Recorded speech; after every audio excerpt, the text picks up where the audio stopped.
Hey everybody, Liz Nolley Tillman here, and welcome to day 5. I hope you can hear the little ambient music in the background. It's just uh, that is a sampling of my gospel adjacent quarantine playlist. You're a gift for being here.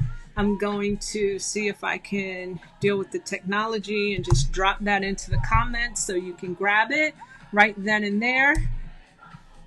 Hey, Mom, thanks for being here. My mom, she's so wonderful. She's so supportive. And that actually is a great segue into today's topic, which I'll get into tomorrow. But if this is your first time here, let me recap. So this is my 15-day gratitude challenge. And for 15 days straight, starting April the 15th, I'm going live on Facebook every day just for a few minutes to talk about gratitude. Gratitude is a key component of manifesting success in any area of your life and manifesting the things that you want in your life. If you want to get deep into how that works and everything, excuse me, I'm not going to address that in this series. Instead, you can hop over to my secret sauce video on the topic called Are You Manifesting Gratitude? And I go deep into how it all works and how it fits in with the law of attraction and success and your purpose. And all of those concepts are things that I teach through my coaching programs. That's not what I'm going into here. What I'm going to do here is every night I'm talking about one thing that I'm grateful for, just to show you my gratitude practice and how I think of certain things. And then it's your turn at the end of each live session. I give you a turn to practice and I give you some prompts and some things to think about. So what have we been talking about? So day 1 was all about being grateful for the relationships in our lives, whether those are good relationships or the bad relationships. There's something we can be grateful about them for. So day 2 was about being thankful and grateful for the creative energy that's in the universe. Day 3 was about being thankful for time. And yesterday, day 4, was being thankful for technology of all things. So tonight, I'm going to jump into being thankful for great sage leadership. Leadership is not about, it's not about having a title. Anybody can be a leader.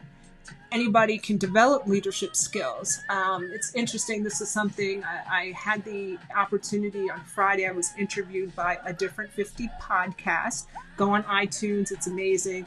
Download it. Put it on your phone. But don't worry. I'll let you know when my episode airs. But we were talking about the difference between management and leadership. And leadership is really about, how great leaders can inspire others to their vision. They have a purpose, they have a vision, and they inspire others. They unify people. They know how to motivate people intrinsically.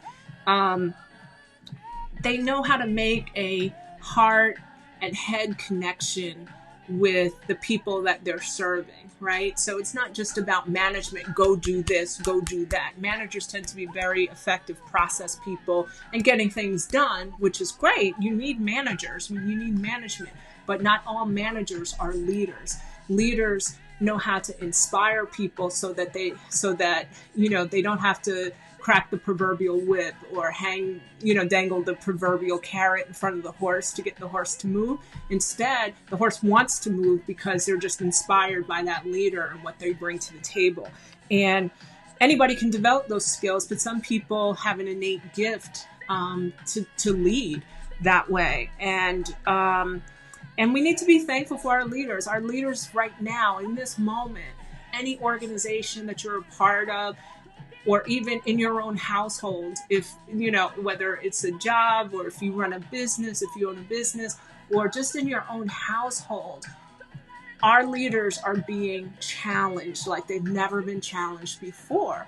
And great leaders know how to form coalitions and they know how to inspire others, affect change, and they know how to bring people together. I live in New Jersey and I look across the river at America's favorite governor right now, or Governor Crush. right now. And, politics aside, I'm not talking about politics. I'm just talking about leadership style and leadership ability. But I look across the river at Andrew Cuomo and the job that he's doing prior to COVID-19, taking over the world.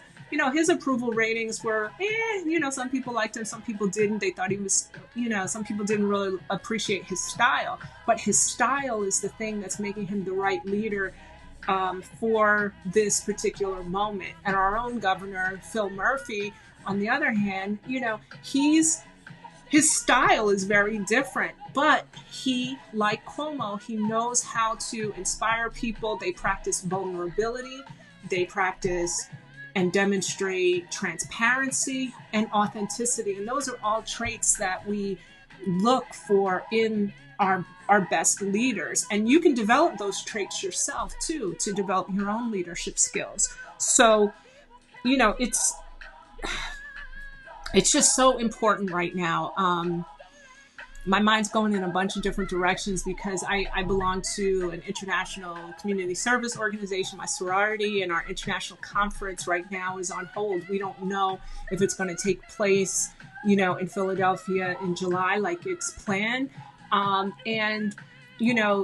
We are literally praying for our leaders to give them the wisdom and the strength to navigate all of the complexities of moving a conference that attracts 20,000 women. You can imagine the legal obligations and everything else that goes into that, and our leaders, like I said before, are being challenged in ways that we never could have imagined, that they never imagined when they agreed to be leaders, right? When they agreed to be international presidents, when they agreed to be governors and whatever other leadership roles that are out there. So we need to support our leaders, and we need to be thankful for our leaders and for those leaders who are willing to serve, and for those that have the wisdom and the guidance, the ones who know how to follow what I call the Captain Kirk model of leadership. So, okay, bear with me. You don't have to know Star Trek original series, my favorite, to understand and follow what I'm saying. But for those fans of the original series, Captain Kirk wasn't the smartest person on the Enterprise or the strongest person on the Enterprise. That was Mr. Spock. He didn't know the ship inside and out. Scotty did. He was as his chief engineer. He didn't know how to save people's lives from a medical perspective. No, Bones did. Dr. McCoy did that. He wasn't the best communicator on the ship. That was Lieutenant Uhura. He didn't know how to navigate the ship and make the ship maneuver and stuff like that. Mr. Sulu and Mr. Chekhov, they were the navigators, and they knew how to, do things with the ship and stuff and make it do what it needed to do to get to where it needed to go.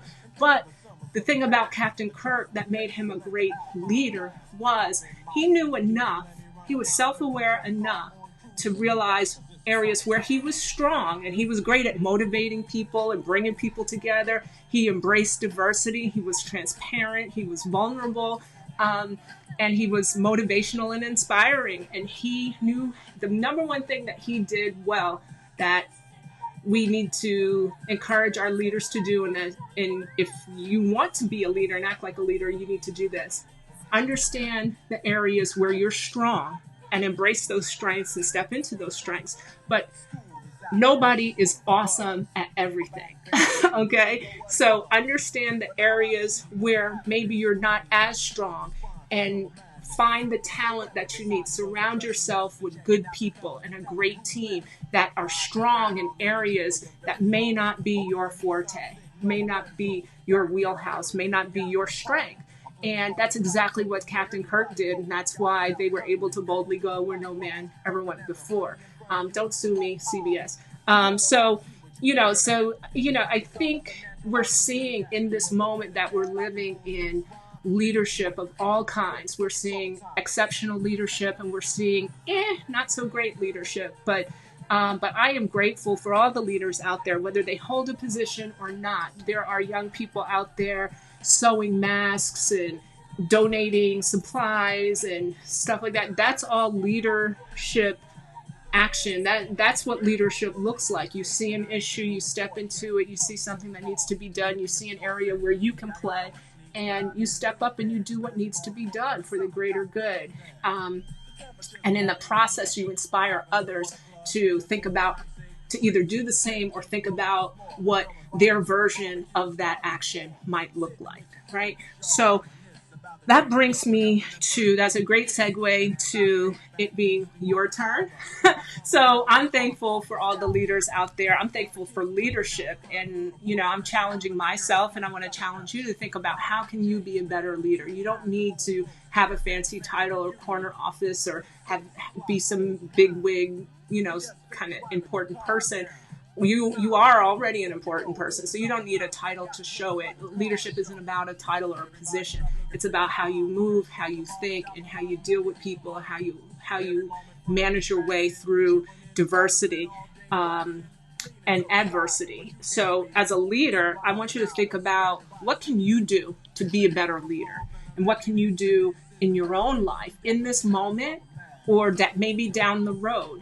Sure, if there's a leadership position that you want to go for inside your organization, or maybe you want to start your own business or what have you, that's great, and that's all leadership. But in this moment, how can you be a leader? How can you step into your own strengths and serve the greater good and motivate and inspire others and bring people together? How can you embrace your own transparency, vulnerability, and vision and principles, and take action to make the world a better place? Because ultimately that's what the best leaders do. They inspire others to follow them. So what can you do in your life to inspire others to follow you, right? And part of that is connecting with your purpose. Part of that is finding your why, and all of these things I work on with my clients, my coaching program. But just take a couple of minutes between now and tomorrow when we get together again, and just challenge yourself. Think of ways where you can step into your own leadership potential